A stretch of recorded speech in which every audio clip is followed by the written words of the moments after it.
Dave Hill on the podium.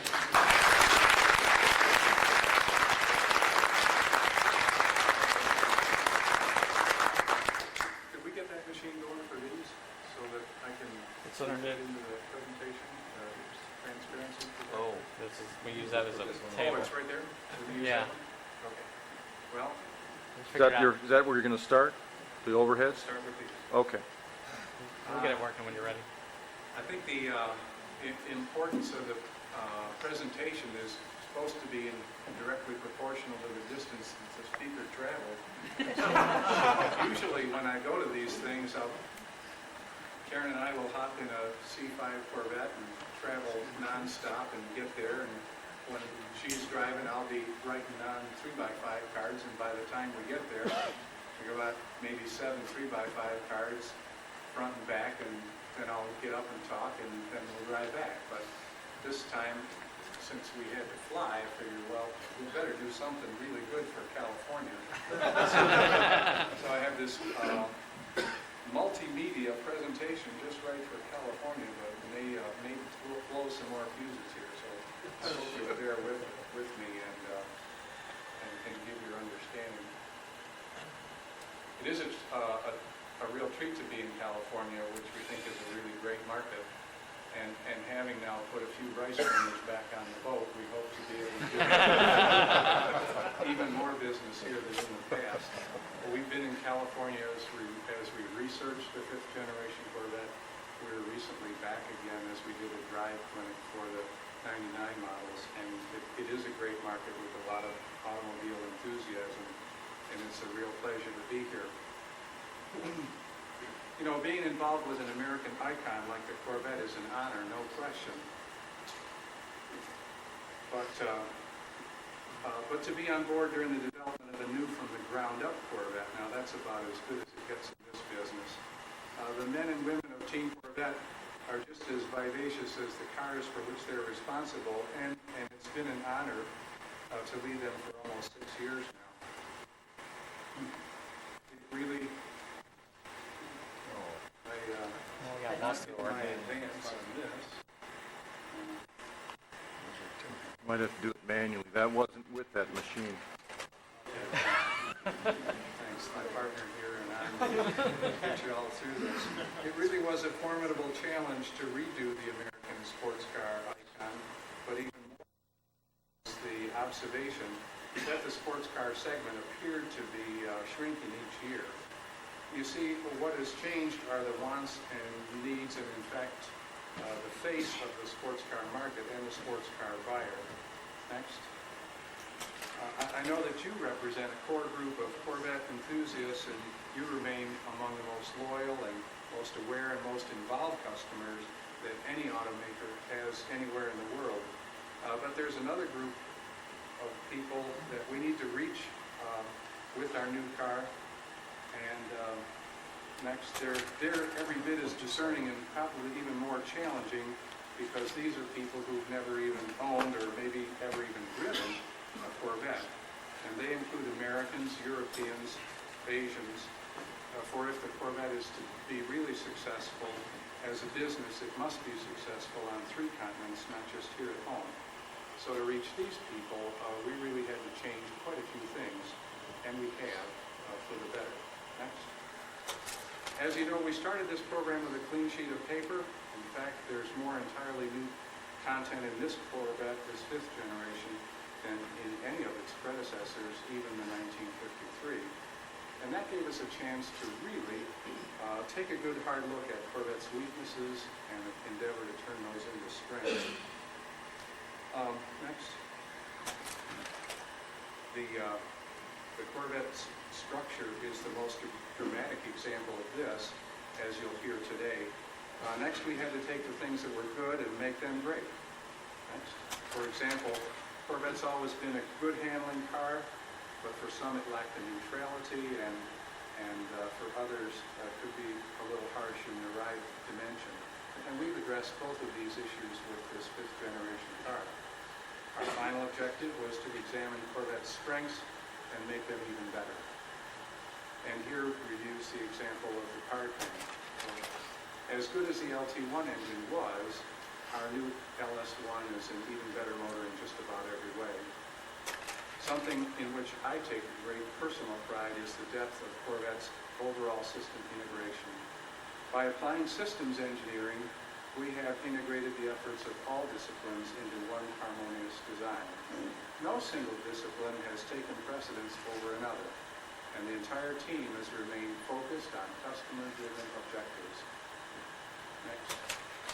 Our research revealed that 6 primary customer needs stood out. In descending order, they are well-built, performance, safety, appearance, comfort, and value. No surprises there. But what is interesting is that the potential customers weighed their importance. We always knew that Corvette's structure needed to be improved, but we were surprised to learn just how much a well-built car means to these folks. In fact, in the late 80s, early 90s, this moved from performance as number 1 to well-built as number 1 for these folks. So it took the top priority. But as you can see, well-built and performance, they were the 2 tops, and they were much more important than the other needs. The sports car customers we interviewed also told us they wanted Corvette to be more practical and more usable in everyday life. Our active American lifestyles involve taking along a lot of stuff.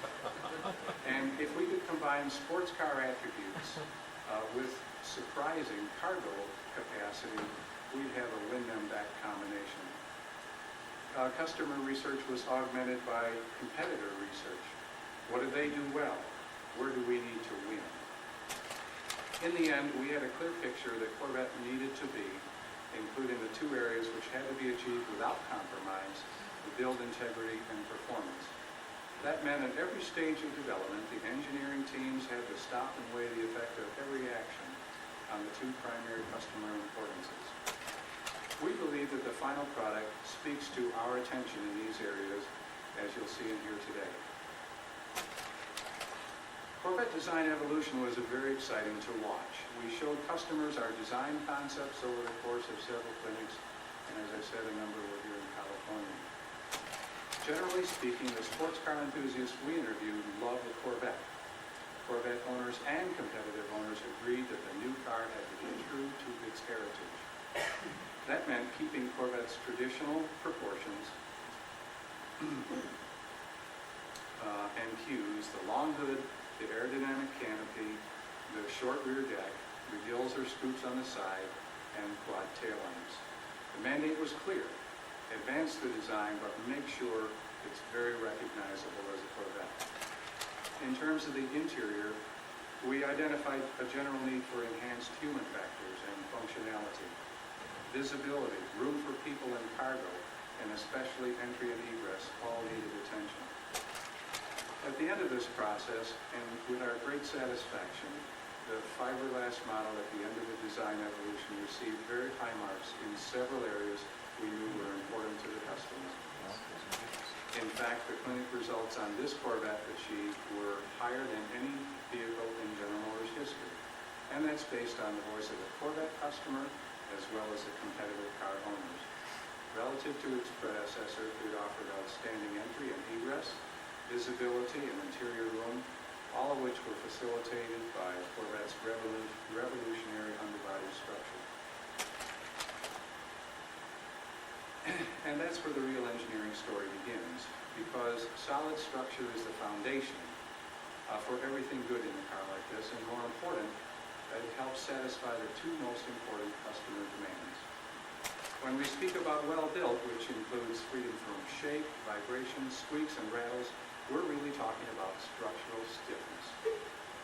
The principle here is, and the way we measure this is with the resonant frequency of the structure, reported in cycles per second, or in engineering language, hertz.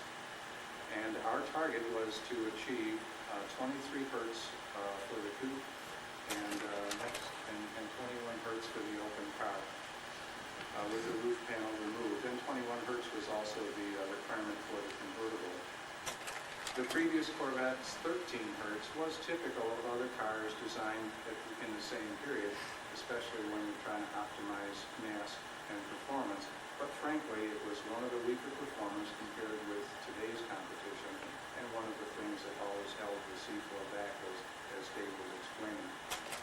Mercedes 500 SL, one of our benchmark cars, and one of the most structurally sound open vehicles in the world, was measured at 17 hertz. Now, they paid a dear price to get that because it's a 4,500-pound car. As you can see, though, with our objectives, we were really attempting to break into new territory, not only for Corvette, but for the entire industry as well.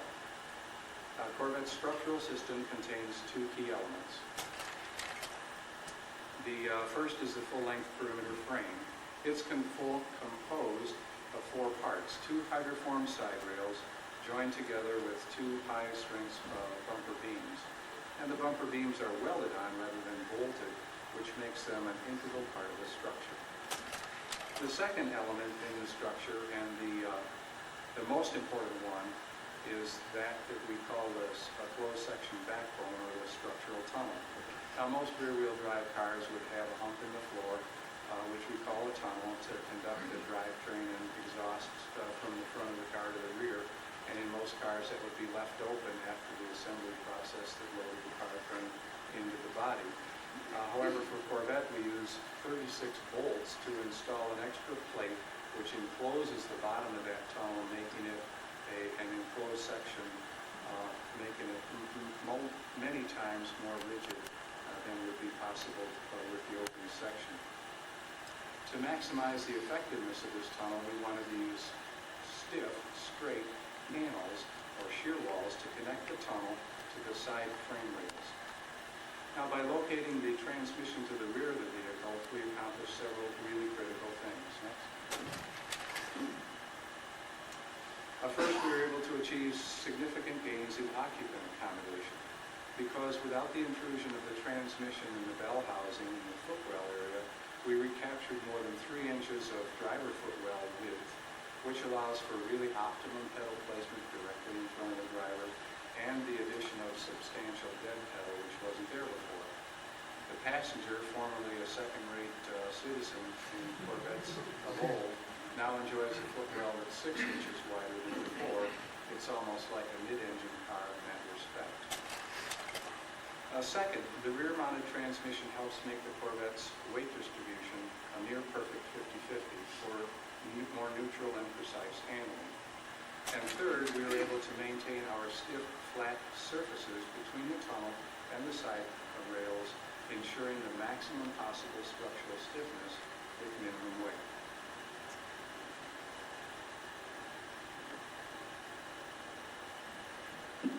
Now, because of the great payback in investment conservation, productivity, structural efficiency, dimensional precision, we elected to bet the whole car on the commercial feasibility of large-scale hydroforming. In fact, our frame rails are still the largest hydroform pieces currently being used by any automotive application. We'd actually begun working on the tooling for that even before we received our program approval, because this technology presented tremendous potential to simplify and at the same time to stiffen the vehicle's structure. Our one rail, which one piece of tubing, an uninterrupted length, runs from bumper to bumper, and is a single piece of tubing with a single welded seam. And it replaces 24 parts required in the previous frame, avoiding the investment to stamp out all those individual pieces and eliminating the associated welding and operations and all the dimensional imprecision that goes along with that. Importantly, our structural design also had a profound effect on Corvette's occupant accommodations. People were not satisfied with the previous Corvette step-in height. That's because it relied on its side frame rails being the primary structural elements, and so as a result, they needed to be very tall. We reduced the height of the step-over by 3.7 inches. Today, getting into a Corvette is like stepping into a sedan. Now, it's important to understand the delicate balance between structural stiffness and vehicle mass. It's one thing to make an open car stiff. It's something else again to make the open car stiff and light. Mass impacts everything from acceleration and braking performance to cornering and transient handling and obviously fuel economy. To meet our requirements, This Corvette needed to be lighter and stiffer than its predecessor in spite of its slightly larger size. We achieved this objective through some very creative and resourceful mass management. If you take a step back and look at the results, you'll find the Corvette's composition is a true mosaic of materials. The structure itself, the cockpit frame is aluminum, but features a number of magnesium parts as well. The uniframe, including the rails, the bumper beams, and the tongue, are steel. Now, the floor pan in most cars is usually a thin steel member, which can tend to vibrate and shake and requires acoustic damping materials or silencers to be added to it, making it heavier. But the Corvette's floor is made of a lamination of glass-reinforced polyester and balsa wood. We looked for several high-tech synthetic fillers, but none were able to match the lightweight, the noise and vibration damping performance, and the stiffness of the natural balsa wood. In fact, the wood core makes the floor 10 times stiffer than it otherwise would be with the composites alone. So what's the net effect of all of this new structure and design? What we've achieved is not an evolutionary change, but rather a revolutionary change that has set a new benchmark for the industry. In achieving the open car dynamic frequency target of 21 hertz, we've surpassed every open car we've been able to measure. Now, the C5 static stiffness is 4 times greater than its predecessor. The body's extreme stiffness enabled us to provide another appreciated customer benefit. The removable roof panel is now framed in magnesium, weighs only 8 kilograms, and can be removed in seconds with quick, easy latches. The C4's top was heavier and had to be bolted in place to try to hold the rather limber structure together, and it required several minutes to operate. So in addition to meeting our stiffness and mass requirements, we also had some very demanding financial constraints. In fact, there never would have been a 5th generation Corvette had it not been for a lot of cleverness in ways to minimize investment. These exploded views show how the old car compares to the new car, how much simpler the new construction is. This is the predecessor, and this is today. Not only are there 32% fewer parts, there are fewer and simpler stampings, minimizing the program's capital investment, allowing us to use the capital for more important things. And since the structure was designed for an open car right from the beginning, the convertible model has no additional structural pieces, and therefore it's no heavier than the coupe, making it surprisingly agile and better performing than ever before. So the result of this is that our customers are now enjoying a Corvette that feels solid, confident, substantial, whether the road surface is smooth or rough, whether the roof is in place or stowed. And they appreciate the freedom from shake, vibration, squeaks, and rattles from the very first drive, and our tests show that the car will hold up very well over time, enriching the entire ownership experience. Corvette's structural system also contributes to its performance, specifically the driver's feeling of control. For the seasoned Corvette racer, we sought noticeably higher handling limit at capacity at the limit, and we definitely achieved that. But what was even more important and certainly more challenging was to achieve better handling for the typical driver, someone without special skills or intense concentration. And we sought to leverage the stiff structure to help us decouple ride from handling, and to do a better job of isolating the occupants from road inputs than any previous Corvette, or any other sports car for that matter. That's how we look at how we achieve those goals. The first step was to push the wheels out to the corners of the vehicle. C5 is about the same length as the predecessor, but the wheelbase is 8.3 inches greater. Next, we created all-new short and long arm race car type suspension. All of our cradles, control arms, and knuckles are aluminum, helping to reduce mass without sacrificing any strength. The obvious advantage of the SLA in this application is the same as it brings in motorsports. Optimum wheel geometry, keeping the tire in intimate contact with the road surface. together with tuning flexibility. And the tuning flexibility enables us to carefully select the bushings between the control arms and the cradles, particularly on the lower control arm, allowing us to decouple ride from handling. Like previous Corvettes, the 97 features transverse fiberglass leaf springs in the front and rear. They provide a number of advantages over conventional coil springs. First, it enables, maybe see if we can go forward. Here we are. Okay, here's the spring. It enables a lower hood height, enabling the designers to sculpt the front end for aerodynamics, visibility, and beauty. Second, it enables, let's go one more, enabling a low, wide, and flat cargo floor, part of the reason that the Corvette's cargo volume is nearly double its predecessor. Third, it allows us to locate the shock absorber further out on the suspension design, closer to the wheel, enabling better wheel control and damper performance.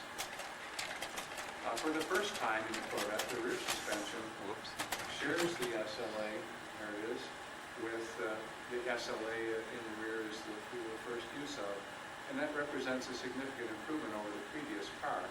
In the C4, the half shafts were asked to perform double duty as both axles and upper control arms. The C5 features a separate upper control arms, and the half shafts are only asked to do delivering of the torque to the wheels. That improves the handling geometry, and it also allows the powertrain to be better isolated. All told, the suspension in the new Corvette is a significant improvement over the previous model and effectively creates one vehicle with two personalities.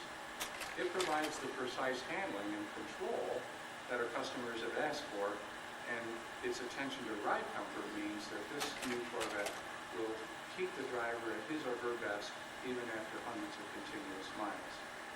Now let's take a look at some of the powertrain highlights. One of the most noticeable design and engineering achievements is the packaging of a pushrod V8 under Corvette's very low-profile hood. The new Corvette features a brand new all-aluminum small block which excels in power, fuel economy, emissions, durability, and reliability relative to any previous Chevy small block. The LS1 offers the simplicity and compactness of the pushrod layout, but with porting so efficient and valve train so light and stiff, why it breathes like an overhead cam motor. The engine block itself is lighter yet stiffer than the previous design, with a deep skirt that extends past the bearing caps with 6-bolt main caps. That helps to improve the noise, vibration, and harshness characteristics of the vehicle. Corvette's oil pan is an engineering achievement in itself. In order to accommodate the demands of Corvette's aerodynamics and visibility requirements without compromising the performance, the engine is lower to the ground. This required a very low-profile oil pan. The most unusual features are the extended sumps or wings protruding from either side. These are reservoirs for oil. And when the vehicle enters a high G turn, oil from the inboard sump flows to the outboard side and covers the oil pickup, continuing to lubricate the engine when it needs it most. Enhancements in engine breathing and valve train, designed for lightweight and low friction, contribute to a better fuel economy, and our 6,000 RPM speed capacity for a 15% increase in power over the 96 standard engine. In terms of torque, the LT1 generated 335 pound-feet at 3,600 RPM. LS1 delivers 350 pound-feet at 4,400. The LT1 delivered 300 net horsepower at 5,000, while the LS1 delivers 345 horsepower at 5,600. Our 0 to 60 track time with the automatic transmission is 5.1 seconds, and with the manual, we've broken that important barrier with a time of 4.7 seconds. And our top speed is a well-publicized 175 miles per hour. And we've achieved fuel economy on numbers of 17 city and 25 highway with the automatic, and 18 city and 28 highway with the manual. And I know people routinely exceed that 28 mile per gallon highway on regular high-speed cruising that we are on, and 30 to 33 miles per gallon is not uncommon at all for real-world driving in the 6-speed manual. Another engineering highlight is electronic throttle control. The LS1 is GM's first gasoline engine with this technology, enabling significant amount of hardware to be no longer required on the car, and any mechanical connection between the throttle pedal and the engine is eliminated, resulting in better traction modulation, easier cruise control performance, and provides the driver better engine isolation because there's no mechanical connections at all. The other unique element of this powertrain is Corvette's rear-mounted transaxle, which is available in either 4-speed automatic or 6-speed manual. Both these transmissions contain unique hardware to meet Corvette requirements. We're going to move to the next tray.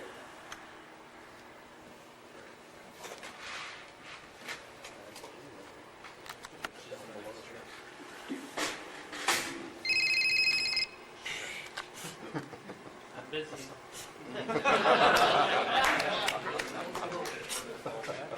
Real busy right now. Thanks. Okay, now let's turn our attention to the vehicle integration effort, which ensures that all the Corvette systems work seamlessly. The Corvette customer responds to the entire car, not the individual components. And through a very deliberate and scientific engineering integration process, we were able to cause that response to be a very satisfying one. I want to keep back on that one and tell you that the strategy that we followed was to create integration teams for each major area across the vehicle for performance and feasibility, and that included architecture, ride and handling, energy, thermal, noise and vibrations, and human factors. Now these cross-discipline teams would include members from analysis, design, and development, and help take the car through the analytical and experimental refinement process. The integration within these teams was very important, but even more influential was the interaction across the team. The advantage of the team structure is it ensures that every system is being designed and engineered for the same end in mind. Everybody understands the technical requirements for mass, fuel economy, and performance, and they share the focus on achieving our customer feasibility targets, such as entry and egress, roominess, and cargo. Each team is highly focused on achieving their specific technical requirements, but the real victories have been achieved by communication that exists between the teams. And the human factors team is a good example of that because they work literally everywhere, championing the customer in every area. And this slide refers to the forward visibility on the car, which includes contributions from engine design, wiper system packaging, exterior and interior design. And the new Corvette offers terrific forward visibility as a result of a very low, in spite of a very low seating position. It has a 5-degree downward vision angle, allowing a typical driver to see 18 feet closer to the front of the car than before, a welcome improvement, especially when we're negotiating twisted hilly terrain. The human factors team also works closely with the vehicle architecture team and the design studios to optimize the space for people and cargo. With increased seat travel, Corvette accommodates a larger range of people, and people are growing larger each decade. And we engineer from a 2.5 percentile female to a 95th percentile male. Now recently this has been further improved in '99 by the addition of an optional telescoping steering column which travels forward 20 millimeters and rearward an additional 20 millimeters, enabling the driver, especially taller or shorter drivers, to really achieve their ideal steering wheel reach for optimum driver control as well as minimizing driver fatigue.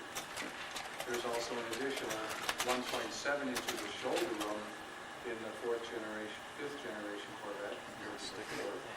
Legroom has been improved by 0.7 inches, and headroom by 1.5 inches vertical and 1.1 inches in the lateral or diagonal dimension. The reach over into the cargo area is 13.8 inches shorter than in the previous car as a result of relocating the fuel. And with a luggage capacity of 25 cubic feet, that's double what the previous car was. And comes in large part, well, I should say, in part, in some part by the extended mobility tires from Goodyear, eliminating the spare tire, eliminating the jack, eliminating the tools. Our field performance with the EMTs, ever since 1994, was so good that we made a standard in 1997. Of course, the principal customer benefit for EMTs is personal security. If a tire goes flat, they have 2,200 miles of additional driving range before the tire needs to be serviced. Okay. The vehicle includes tire pressure transducers in each wheel, which transmit signals to a central receiver. They can enable the driver to read the tire pressure in each individual wheel to 1 psi accuracy. And if the tire should ever begin to deflate, the driver receives a warning message at 25 psi and a flat tire message at 5 psi. Now, overall, the accommodation and the refinement in the Corvette are greatly improved, but of course, Corvette's real reason for being in its essence is performance. In that respect, the job of Human Factors team is to design an integrated vehicle interface, driver interface. The Human Factors task is complicated by the car's duality. It needs to provide optimum comfort and aesthetic appeal at boulevard speeds, as well as a low-stress and highly responsive environment at the limits of performance. In either situation, driving a Corvette should be natural and intuitive from the very first time at the wheel. One of our proudest design and engineering accomplishments is the instrument cluster on the new Corvette. The analog gauges are large, sweep a full 180 degrees. They're also in different planes and are very easy to read with just a quick glance. And we use ultraviolet lighting for the cluster, which gives the instruments a glowing and very crisp appearance at night.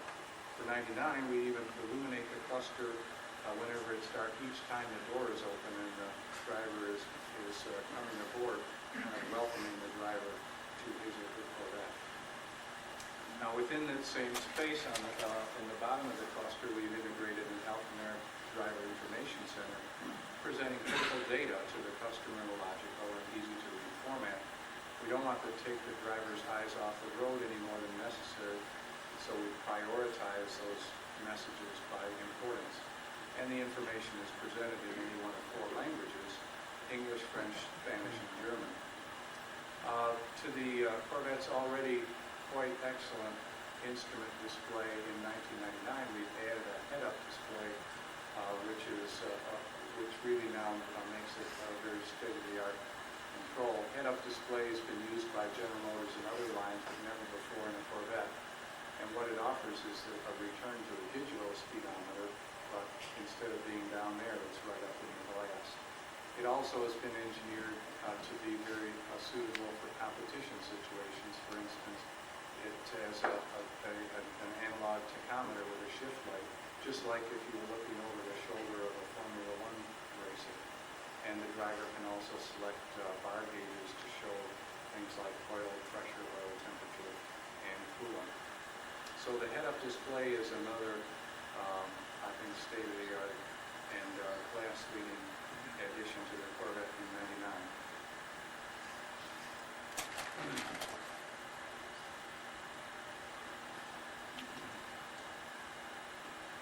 Now, we went to appropriate lengths in testing and validating the new Corvette to make sure that it will perform reliably in a wide variety of conditions. Cold weather testing, for instance, was conducted in and around Fairbanks, Alaska, and Kapuskasing, Ontario, Canada. We also gained an additional summer by performing hot weather testing in Alice Springs, Australia in January, February, and March of 1996, where 2 prototype Corvettes each accumulated 50,000 miles in 4 months. Those are what we might call routine test schedules for the Corvette team, but the demands placed on a car like the Corvette by the press and many of its customers are anything but routine. To make sure that the Corvette would continue to perform even under the most extreme conditions, we devised a torturous high-speed performance validation schedule, which we call 50 hours at the limit. This schedule consists of 20 hours of gymkhana courses, 3 hours of high-speed braking, a simulated press ride, which is about as abusive as it gets. Very important to hold up well. And of course, there were also slalom and downhill braking. We performed hot weather Audubon tests at our desert proving grounds, and essentially that consists of filling the car with fuel, take it out on a high-speed oval, run it wide open throttle until it runs out of gas.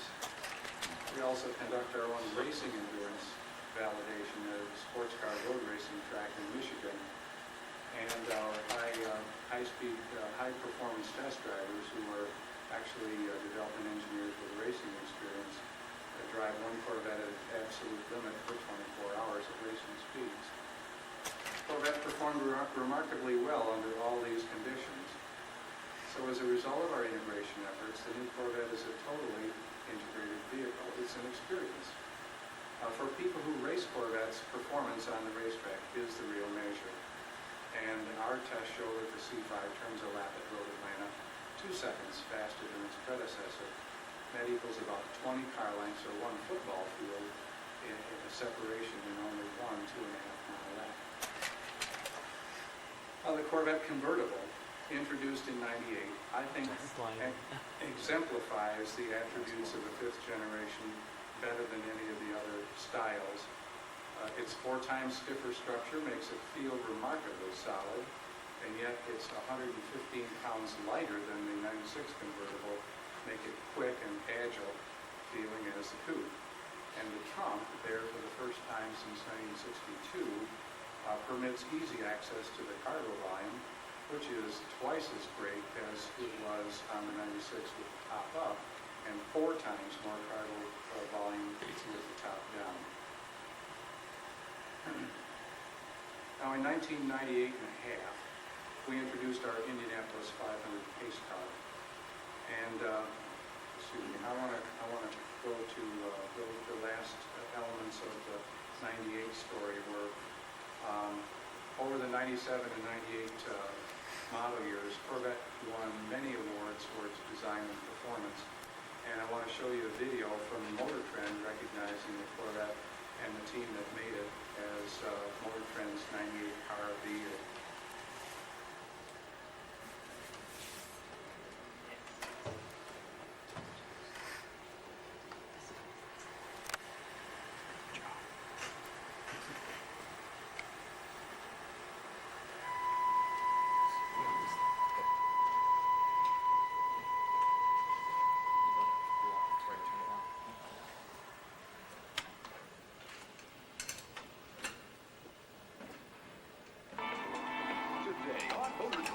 The first test of the '98 Corvette.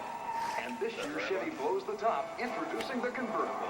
Plus, it was the gentleman's workhorse, the El Camino in American Classics. And the third of the German roadsters, but far and away the best. It's the Boxster, Porsche's $40,000 bargain. It's all today on Motor Trend Television.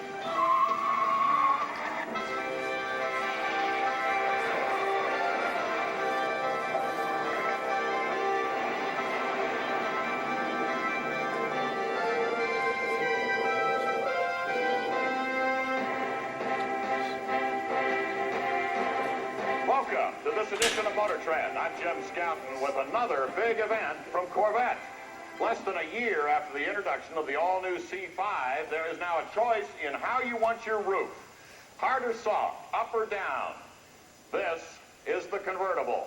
And I want to tell you, blowing your top is definitely the way to go.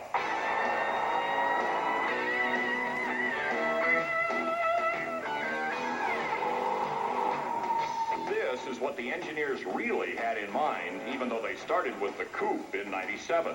From the beginning, the new chassis with the hydroformed rails and the box center backbone was going to be a convertible, the stiffest convertible in the world, completely without cowl shake. And now that it's here, you can clearly see the heritage in the styling. Corvettes are all about heritage, of performance, of great handling, and great styling. The 98 convertible, which was designed originally as a convertible, it's not a cut-apart coupe like some other cars, pulls a lot of the design elements from the old Stingrays. You see the tail of the car has an old Stingray feel to it. You got the fairing behind the seats, which is like the first generation car. You got the dual cowl design on the dashboard. Everything's evocative of something that came before to show Corvette owners that the new young breed of Chevrolet engineers know what Corvette's all about. The performance and handling are spot on with the C5 Coupe. The convertible weighs only 1 pound more. So hooked up runs are 4.8 seconds to 60 and 109 miles per hour in a 13-second quarter. Not so hooked up runs will easily send the rear 18-inch Goodyear run flat tires up in smoke. Thanks to the potent twist of the LS1, the new version of the 5.7-liter small block introduced in 97. There's no change for 98, still 345 horses and 350 foot-pounds of torque.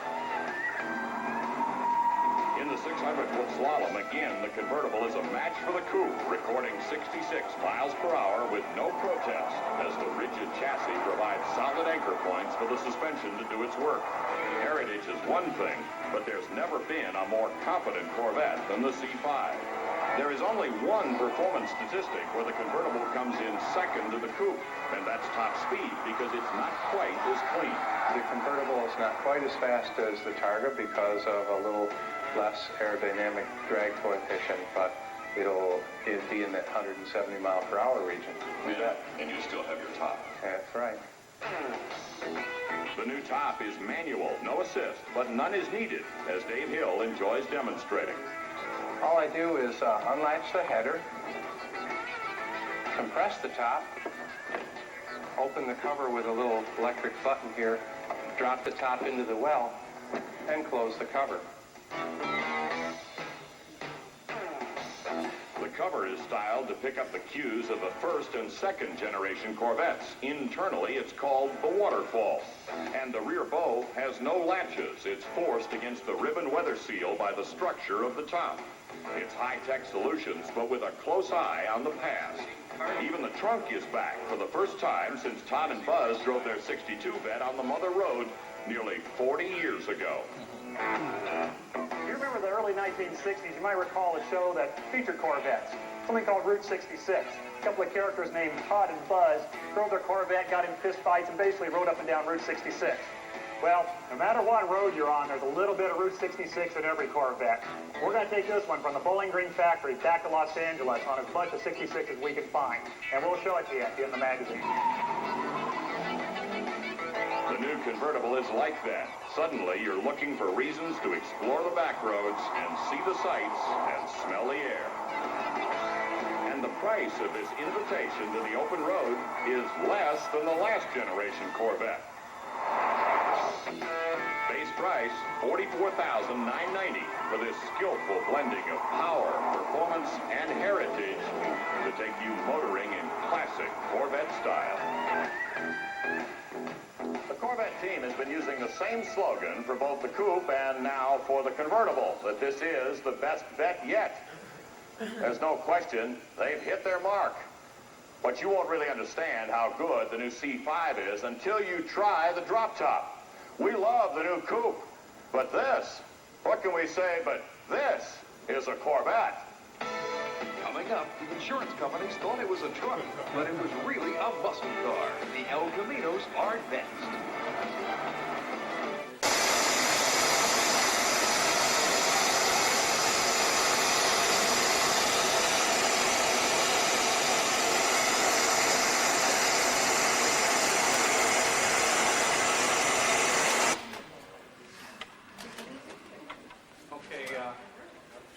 Motor guys were pretty enthusiastic, but they weren't the only ones. You want to show the next slide after this one. The Corvette team received Car and Driver Top 10 for the first time in several years. It was a J.D. Power Most Appealing Sports Car that we won in 97 and just was repeated again in 98. The Auto Week Best in Show, Popular Science Best of What's New, and North American Car of the Year were all awards that we received as a as the outcome of the 97 and 98 offerings. Now in 98 and a half, we introduced our Indianapolis 500 pace car, but most importantly for us in the engineering community, the active handling system that was standard on the pace car and optional on all other Corvettes. If you enjoy spirited driving, you're really going to appreciate this. So I'll run the video on this one.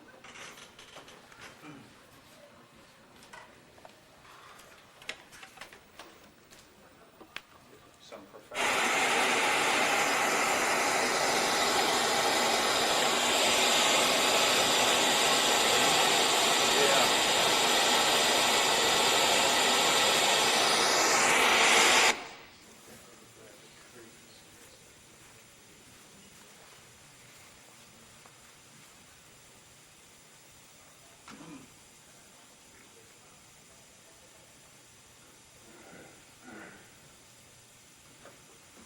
One of the most exciting pieces of news for Corvette in 1998 is our mid-year introduction of the optional active handling system.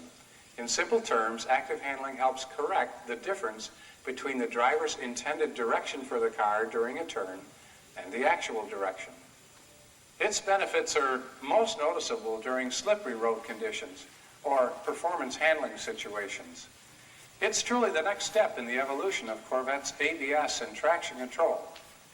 Now, to measure the driver's intended cornering direction, the system incorporates a steering wheel angle sensor, individual wheel sensors, an accelerator pedal sensor, a brake switch, and a master cylinder pressure sensor. It uses this information to determine the driver's desired yaw rate and speed. Yaw rate is simply the speed at which the car turns or rotates as it corners. The system also measures the car's actual yaw rate and lateral acceleration using two new and specific transducers, an accelerometer and a yaw rate sensor. The active handling system activates when there's a significant enough difference between how the driver intends for the car to corner and how it is actually cornering. It automatically applies any of the vehicle's 4 brakes to assist in correcting the situation. Okay, now what does that mean to you as a driver? Well, first of all, Corvette's active handling system can help correct oversteer, often referred to as the back end getting loose. It counteracts oversteer by applying the outside front brake, turning the car back to the driver's intended path. Likewise, active handling can also help counteract understeer, which is the tendency of the vehicle to push or to run wide in the turn.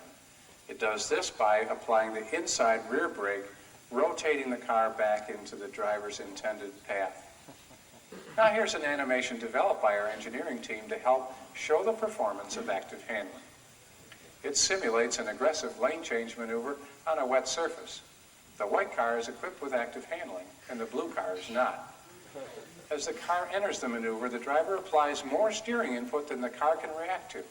The car starts to push or understeer. The active handling system senses this and applies the inside rear brake, helping to pull the car into the corner. Once the car is in the left lane, the driver tries to straighten it out, but the yaw inertia of the car causes it to turn more than the driver wanted. Active handling reacts to this oversteer condition by applying the outside front wheel brake. The resulting torque helps keep the rear end of the car from getting too loose. As the driver returns to the right lane, a similar sequence of events unfolds, worsened by the whipping action of the maneuver. The active handling system assists the driver in maintaining control by applying the brakes appropriately. This affords the driver a greater level of control, as well as gradually slowing the car to a more manageable speed. The overall effectiveness of the Corvette active handling system, or any similar system, is directly related to the available tire traction and the aggressiveness of the given maneuver. Active handling is designed to better utilize available traction to assist the driver, but it cannot overcome the laws of physics. The active handling system reacts only in extreme situations, so special care should be taken when the system does activate, because that's a clear signal that the vehicle or tire limits are being exceeded.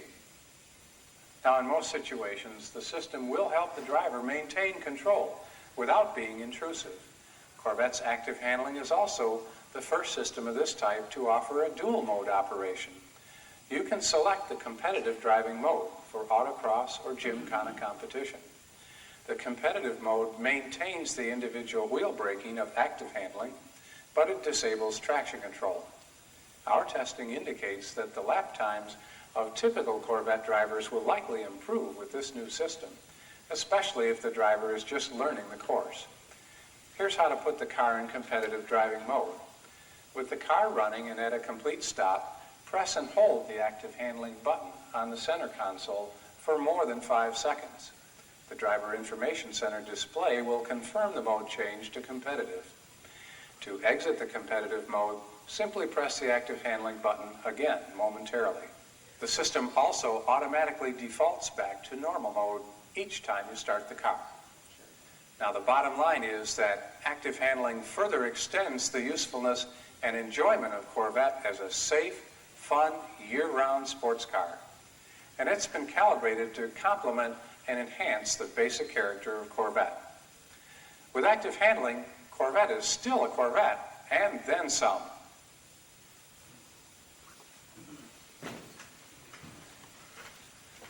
Okay, now, let's have that off while I just finish the remarks about that, because I wanted you to know that as a vehicle chief engineer, I've been involved in the introduction of ABS and traction control technologies to the American road, but I must tell you that this technology is the most powerful of any of those in the capability to enable really spirited driving with an unprecedented level of safety margin. And I hope that if you're considering the purchase of a new Corvette, you'll check that box for that $500 option, because it's a great value and a great investment. Now, moving to the 99 model year, we're almost coming up to date now. We're now rounding out the trilogy of the new Corvette offerings. The hardtop in the front is an offering in response to those who desire a simpler, more fundamental sports car. Its roofline is reminiscent of the hardtops offered in the Stingray convertible era, but it's permanently bolted and bonded to the structure. It has a hydroform roof bow behind the doors and another steel tubular crossmember behind the back window. They make this car the stiffest of all of the Corvettes. We spoke of the C5 being 4 times stiffer than its predecessor, and this is another 12% stiffer than that, bringing the torsional frequency up to 24 hertz. It's the lightest Corvette, also because with less glass and less hardware for the top system, it's 79 pounds lighter than the base model coupe. It's also the quickest because it's equipped only with the 6-speed manual transmission and the Z51 sport suspension. The restricted option availability keeps this one pure sports car. And it's today's top performer of the Corvette family, and you're going to see us develop this baby further over the years to even expand that performance dimension. It's priced at $38,777 delivered, including the 6-speed and the sport suspension, which would cost extra on the other cars. So with the same equipment, it represents about a $1,400 savings in comparison to the coupe alternative. So one great sports car value. And there is one here that's been parked out front, and it will be available tomorrow, I believe, to look at a blue hardtop that Al just drove up here. Other 1999 advances that we have are the head-up display that I described, the telescoping steering column. There's an auto headlamp operating feature with an adjustable lights off. We've been working in continuous improvement mode because we're never satisfied, and we have found a way to make the steering even more precise and light and responsive on center than before. The coupe road noise has been better isolated, which is especially noticeable on concrete surfaces, and a little quieter ride. Even the seat belts have been made easier to buckle up than they were before. There's a trim piece been added to the door sill as you open the door, and that painted surface now has a protective molding on it, which is also very nice looking. And even the sunshades have been easier to operate, to clip in and to remove, and to rotate to the side. There's a new color in 1999 that we're really proud of called Magnetic Red. If you put the 3-car picture up again, the one before this one, that Magnetic Red is kind of a candy apple red. It's a premium color, our first use of a premium color.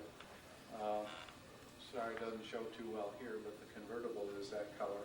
And it's really great looking. The demand far exceeded our capacity to produce at first, but now we've been able to increase the capacity to 10%. So we're paying 75 cars per week with the Magnetic Red at this time to try to meet the demand. Navy blue is another color added for 99. I always loved the Daytona blue of the 63 vintage, and this is kind of like that except modernized. It's got a lot of life in it. You have seen that color on Camaro, but it looks very handsome on the Corvette. And the magnesium wheels, they're shown on none of these cars, but magnesium wheels, which we started in 97 export cars, brought into the U.S. market in 98, couldn't keep up with the demand. We've been able to increase the capacity of magnesium wheels so that we can sell 20% of the United States Corvettes equipped that way. And really good news for a lot of enthusiasts is the 6-speed manual transmission has now been relocated to its new production facility, and that's been gotten up and working fine, and we're now able to produce up to 45% of the cars with manual transmission. So the longer wait and in some extreme examples, additional price penalties that were charged for the manual transmission shouldn't be a bother in the 99 model. I don't have anything to add about the future, but I do want to tell you that the future looks bright. We see the segment doubling. As I said in the beginning, we were looking at a declining segment. Now the numbers would seem to indicate that from 94, maybe the low point, from 95, the low point, to 99, it looks like the segment is going to double in size from what it was before. And that's because of the Corvette and some other really exciting and very capable competitors from Germany, the Boxster, the Z3, and to a certain extent even the SLK. But we produced 31,000 Corvettes in 1998 model year, the greatest number in many, many years. And that's the world number, not the U.S. number. And we're going to produce more than that in model year 99. We've got 19 weeks of orders on hand now, so we're continuing to work overtime to try to meet that demand. One very uplifting characteristic that we found not too long ago in a clinic that we ran in San Francisco, that was a drive clinic where we brought the hardtop out to show to people for the first time. And we had a real diverse owner group in that clinic, trying to learn as much as we can. And when people came in, they thought the Boxster was maybe the hot setup in the class. And when they left, after the driving experience that they'd had, they changed their minds and to the Corvette as the real outstanding car on the basis of the drive experience. So we feel that gives us good optimism that if we get enough cars out there in dealerships to provide demonstrators, that we can do even additional conquest in the car, winning people from maybe an import car following to an American car following. The sales in Europe are expanding. We produced 1,000 cars for Europe in 1998, and they would like to get 2,000 in 1999. And we think we're going to be able to do that with additional throughput at Bowling Green. So the 5th generation Corvette has been successful as a car and successful as a business. We've had 46 years now of sports car leadership, and we're never satisfied, of course, so we're always going to be trying to work on something better, even better than what we've just completed. We're going to continue to strive for better performance, better quality, and an increased range of choice as we go forward over the years. So we're not going to rest. We're going to continue to try to win more customers with better and better cars. So in conclusion, I think it's really astonishing to think about all that we've accomplished from an engineering perspective over the last several years to make the automobile conform to society's needs. Now, our approaches to safety and emissions and fuel economy and quality have all evolved to meet and exceed the society and the market demands. And through all of this, we've retained our ability to create a car that it generates profound emotional attachment. And for some time during this struggle, this technical struggle to get the car to meet the needs and meet the regulatory requirements, it might have seemed like the only thing that would be emerging from auto factories in the future would be kind of like transportation appliances.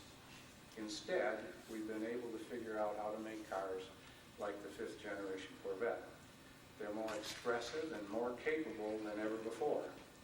And Corvette's an excellent example of how we as engineers have addressed the societal needs through technology and creativity, yet we also provide the customer with freedom, expressiveness, and enjoyment, and all at a cost that many people can afford to pay.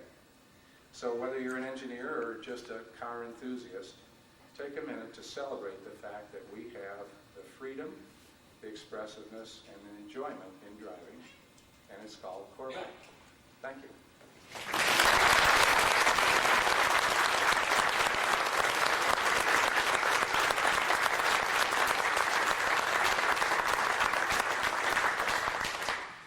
Oh, wow, huh? Well, thank you, Dave.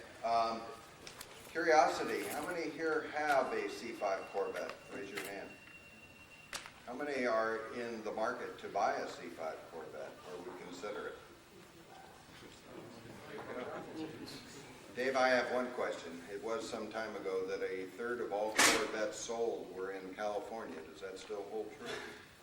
I don't have the statistics, I'm sorry, Yeah. but certainly California is a really big, important state for us, and Florida, New York, Michigan, Illinois. It's one of the top ones for sure. Well, good. Well, that concludes this portion of the program. We're going to be moving on out now for the parade. We've got some of the cars already lined up in the front. I'm going to let Skip talk about how we're going to line up for that out in the fairground. I think the hotel might have gave some misinformation on the routing. We are going to leave here and go down First Street. In order to do that, if we go out the entrance, we're going to do a left turn and then a right turn onto Old Bay Shore and then a right turn onto First Street. We're going to follow that all the way down to Tully. Now, First Street dead ends a few miles down where they turn into one-way streets, and we'll have to do a jog to the right on Julian over to Market. And then Market will, believe it or not, turn into First Street again and eventually turn into Monterey Highway.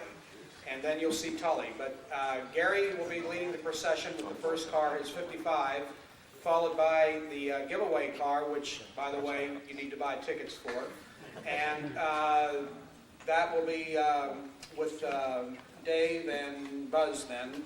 And I don't know what the procession will be after that, but I want to try to leave in about 15 minutes' time. We need a little bit of time to tear down the audiovisual room here and get everybody lined up, and then we'll pull out. So when Gary decides to go, then we'll be going. Okay, thank you all very much for coming, and we'll see you out at the fairgrounds.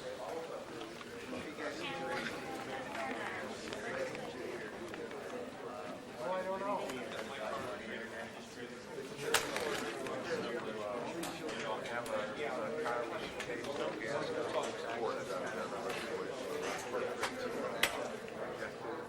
do you want me to take, Skip? I'm not sure. Is that the reason for the first and fourth skipping?